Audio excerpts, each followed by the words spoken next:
Transmissions detected. Kill them all. Watch Wheel of Fortune, spend all your money, eat red meat, pay your taxes. Your government's in control. Don't ask questions, you're not being lied to. Go to sleep, America. Sleep.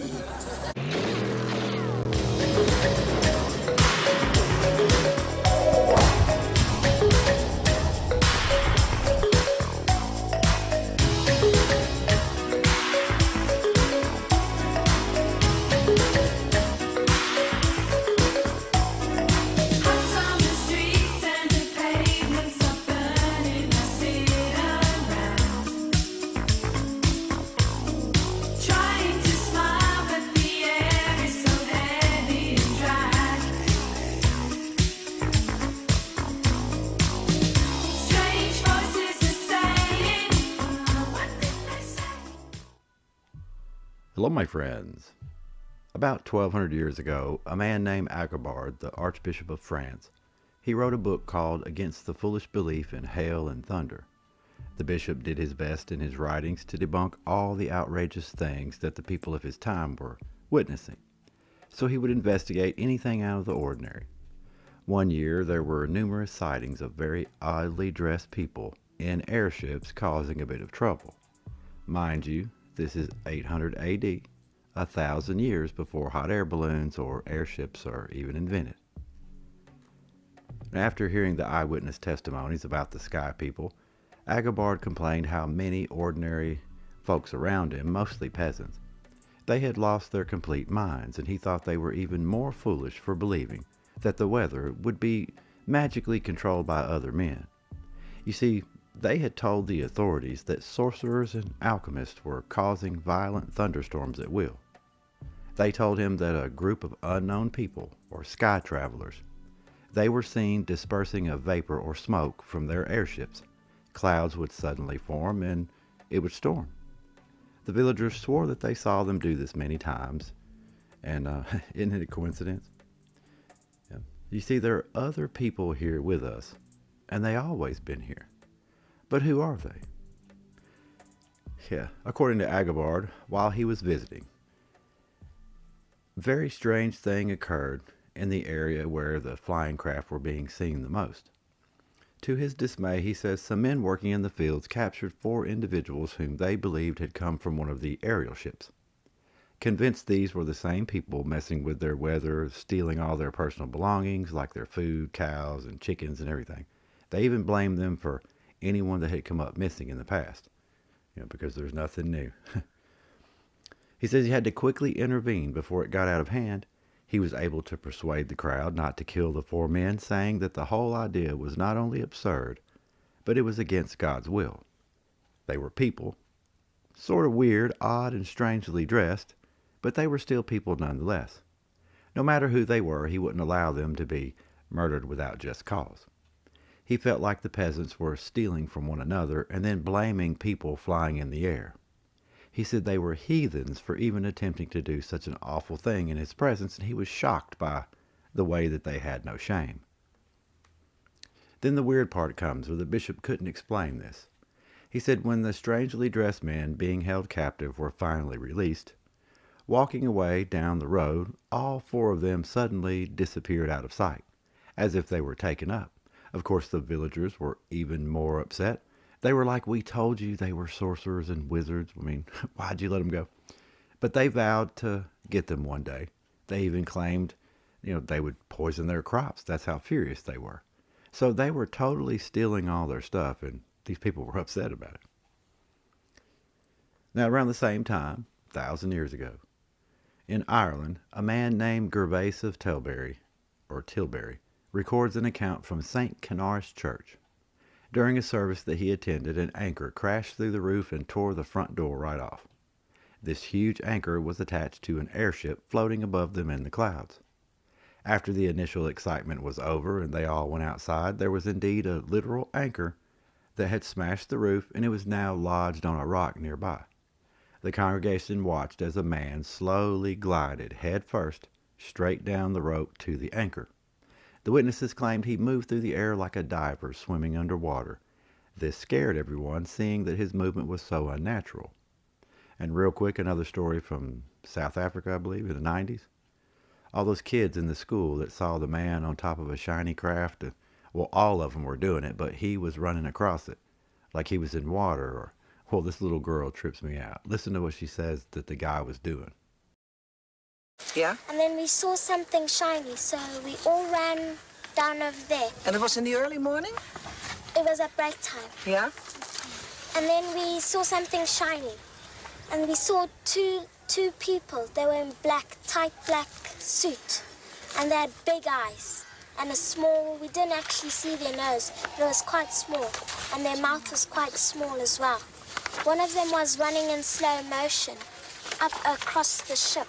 And the other one was standing beside the ship. She's funny. It's like they're in water, though. If you've never seen those interviews of the kids, I mean, they saw some weird stuff for sure. But, okay, back to the airship. The strangely dressed man who swam down the rope desperately tries to free the anchor, so a few of the younger boys in the congregation decided to rush over and grab him. After a few moments, the bishop forbid them from holding the man any longer because he realized that the man was literally suffocating in Earth's atmosphere as if he were drowning. They let him go because it wasn't their intention to harm him, and, well, the strange man cut the line free, held onto the rope, and was hurled straight up into the air. They watched as he and the ship both sailed away. It's like they're in the water above us, and we're underwater, we just don't know it. It's crazy. When it was all over, the anchor was all that remained behind to prove what had happened that day. The church kept it for many years as evidence, and people came from all over Europe and the world even to see it. More than 1,000 years later, where is this anchor? Nobody knows. Sounds about right, doesn't it? Sometimes whenever interacting with these people, the victim would lose time, like the story of the piper in the Hollow Hill. You see, there's nothing new. This has been happening for many, many years. It says, in the green hills of Ireland there lived a piper known throughout the countryside for his music. He played at weddings, wakes, festivals, and every night in the tavern with all his friends. Everyone knew who he was. He was the entertainment of the day. There was no TV or radio, and that's why when he went missing one night, it was such a big deal. So one autumn evening, he was returning home alone on the route that he always used. The sun had already gone down, the roads were empty, most people were already in bed, and far from the tavern as he crossed a lonely stretch of land, he heard a very odd but wonderful music playing. At first he thought, there's another piper, but he knew that no man alive could play music like he was hearing. The melody seemed to float through the darkness itself. Every note was perfect. It was beautiful beyond any description he could think of. So crisp and clear. So he followed the sound. I think that he was following a stereo, by the way. So he keeps following it across the stream through another field that led toward a gigantic grassy hill, and it was just on the outskirts of his village. He saw a door, a literal door of some kind, standing open on the hill. Not a wooden door or a stone gate, just an opening. He had never seen it before. He thought, well, someone must have dug this out. Golden light spilled from the inside, and he could hear laughter and music echoing from within, and he just decided to peek in and check out the party that was going on. He really didn't think too much about it. When he looked inside, there was an enormous hall, and he entered into it. It was unlike anything he had ever seen. It was elaborately decorated as if it were a palace of some kind. He proceeded on into the main room, and there were long tables stretched into the distance with silver goblets and golden plates on them. He saw strange fruits, and there was an abundance of roasted meat, too. In astonishment, he saw hundreds of beautiful men and women dressed in colors brighter than any cloth known to Ireland. They were all dancing and laughing and singing together. An unknown type of music also filled the air, but it was very pleasurable to his ears. He just couldn't understand it. I do think that was a stereo playing. A woman noticed the man the piper standing there, awkwardly staring over everything, and she approaches him. The piper says her gray hair shone like moonlight. Her eyes showed her age. However, she was extremely beautiful and looked as if she was still in her youth. So she came off really weird to the piper. It was like you could tell she was old, but she wasn't. She oddly welcomes him, as though he was an expected guest. He'd never seen her before. And with such a wonderful scene, and she was so beautiful, the piper was like, One drink won't hurt. So he ate and drank something and played with the others. The feast continued on without stopping. Well, he didn't think he was there very long, and, well, eventually he remembered, well, I better get back home, It's going to be late. My family, friends, everybody's going to be mad at me. The beautiful woman smiled and appeared sad to see him leaving and asked him if he was certain that he needed to go. He told her he was sorry. It had been really fun, and they were really great people, but he needed to go. As she walked him to the doorway, he said his goodbyes and stepped outside. Now, the hill the piper went inside of was still there, the field he crossed was still there, but everything else was wrong. The road that the piper had walked down many times had vanished. Trees stood where open land was once at. Stone walls were where none had ever been before. Confused, he walked towards the direction of his village, and when he arrived, he found strangers living in his house. The entire surrounding area was unrecognizable to him. Now, the villagers stared at him, some backed away in fear, and, well, he didn't really understand what was going on. So he asked them, "Where's my wife?" No one seemed to know her or even that name. He asked about his children. Nobody had heard of them either. Finally, an old man in the village spoke up and said that when he was a very small child, he was told a story about the piper who vanished near the hill one night. But that was impossible. It was a long, long time ago. This man had disappeared many generations before his own grandfather told him the story was even born. The piper had not been gone for a couple of days. The way that they had figured up how much time had been gone, they figured it up to be well over 150 years had passed. The people said after he told them what happened and figured out how long it had been, he just slowly wandered away, sad and distraught. Some of the people claimed that he was seen heading towards the hill that he said he had came from, but no one ever saw him again after that day. Now, another story with missing time was about a young woman that just vanished one evening from a different village, but also in Ireland around the same time. There were no tracks left behind, no signs of violence, no explanation whatsoever. She just disappeared. The entire village searched every square inch of the surrounding area, the woods, everything. They found nothing, not a single trace of her. Weeks, months passed. Everyone just sadly accepted she was gone for good. Now, the world carries on without her, and, well, suddenly one day she just appears. An old farmer spotted her standing on a hillside, and she looked exactly the same, not a day older, not thinner, not injured. She looked exactly as she did on the day that she disappeared. The villagers came and gathered around her. Some were crying and sobbing. Some were very happy to see her, but some fled in complete terror because, well, they believed they were seeing a ghost. Now, the woman herself seemed confused. She didn't have any idea why everyone was acting so strangely, and she wondered why children there that she had never seen before claimed to have her family name. She didn't have any siblings, and she told them to stop joking because, well, she had only been gone overnight. According to the young girl's story, she met a group of beautiful people in a strange place filled with music and light. Inside there were gardens that never died, feasts that never ended, and they played songs unlike anything she had ever heard before, just like with the piper. While there, she didn't feel tired, she wasn't hungry, she didn't feel any pain, and, well, after a while, just having such a good time, she figured, well, I might want to get home. She got carried away with her new friends and realized her mom and dad would probably be worried to death. She said her goodbyes and walked back outside and headed for home, or so she thought. And that's when she saw the man in the field. Well, the old man tells her he remembers her, and, when she left, he was just a little boy, though, maybe 5. Well, he was now 80, so that had been over 75 years ago. Her parents were long gone, and they said she sat by their graves until they noticed that she just wandered off, never to be seen again. You see, her one day in the realm with golden lights and the party scene turned out to last several generations on this side of the veil. I mean, imagine that, for a second. If time was truly altered during any interaction, would it be humans we're dealing with here? Yeah, there seems to be different factions of actual human people that are not part of the everyday civilization. They're kind of separated from us.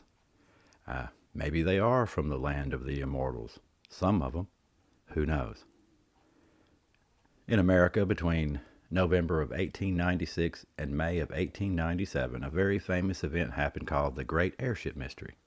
Now, during this brief window of time, tens of thousands of people across the United States reported seeing large, unidentified flying objects, airships.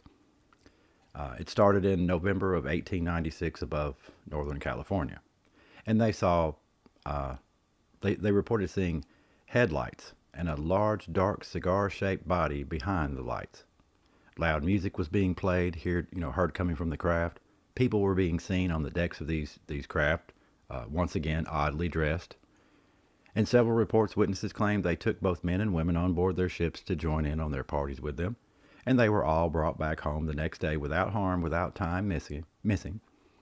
Everyone had the most extravagant stories of the things they saw and did with these other people, and, well, never been explained to this day.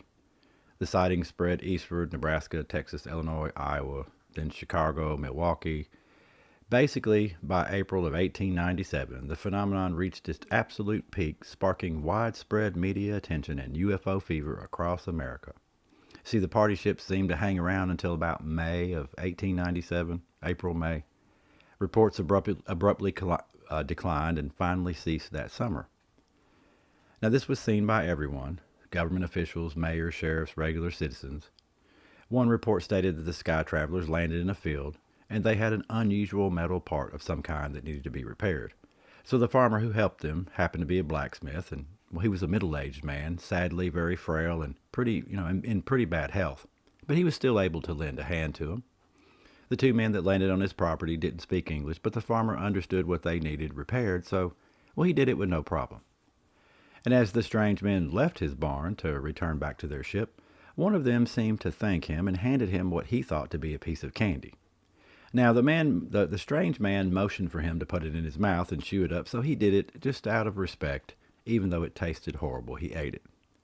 Well, after that day, the old man, or the middle-aged man, who had been frail and basically dying, ended up being completely healed of all his ailments, and he lived to be well over 90 years of age. There's some very out-of-this-world claims made.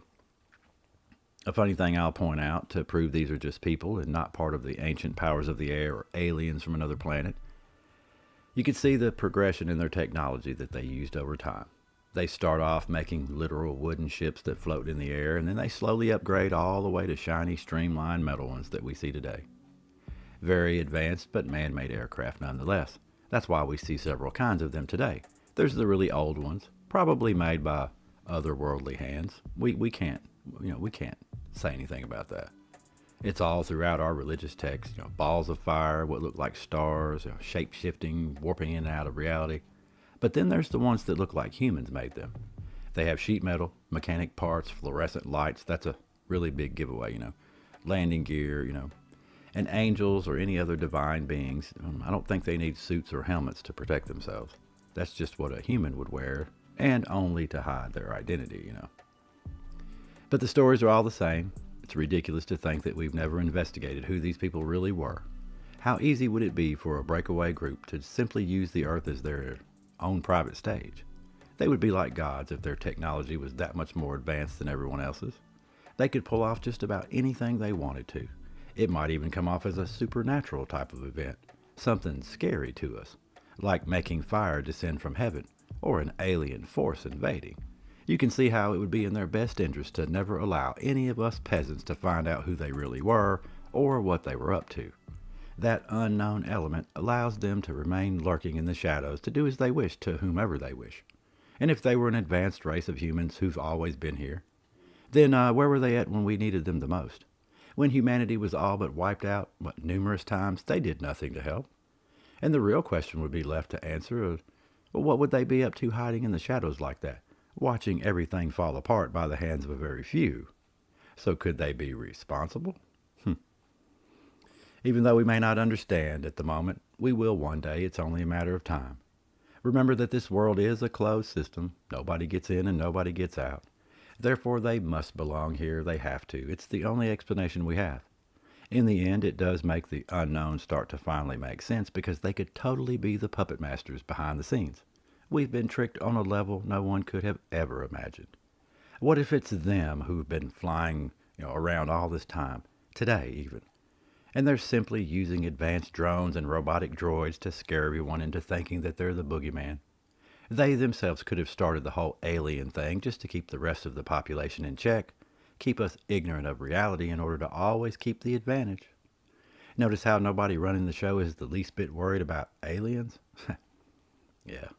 And these other people, they could totally be the original powers of the air, you know? I mean, who knows? But it's just what I needed to say.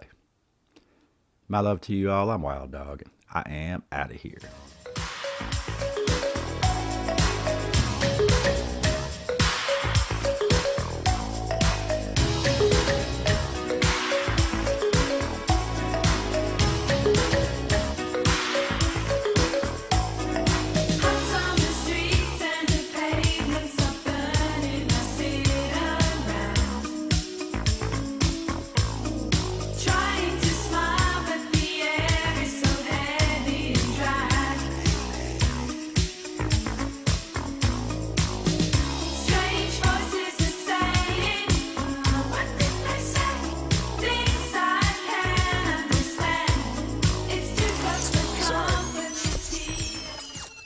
My first wife was targeted. She's a pilot now.